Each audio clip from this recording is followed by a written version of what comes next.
গুৱাহাটীত খিলঞ্জীয়াক আক্ৰমণৰ ঘটনাক লৈ টাইপাৰ প্ৰতিক্ৰিয়া। এই ঘটনাক তীব্ৰ গৰিহণা টাই আহোম যুৱ পৰিষদ অসমৰ গৃহ বিভাগক বিহিত ব্যৱস্থা গ্ৰহণ কৰিবলৈ দাবী সংগঠনটোৰ সম্পাদক গুণকান্ত গগৈৰ।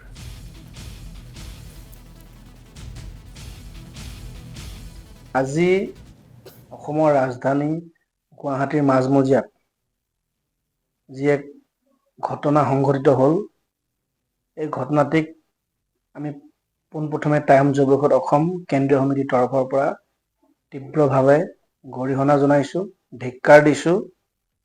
গুৱাহাটীৰ মাজমজিয়াত আৰ্যনগৰত আজি অসমীয়া অসম গৌবেগ ধ্বনি দিব পৰা হ'ল।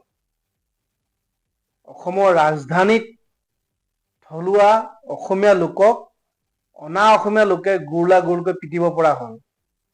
এয়া আমাৰ বাবে অতি লাজৰ বিষয়। কিন্তু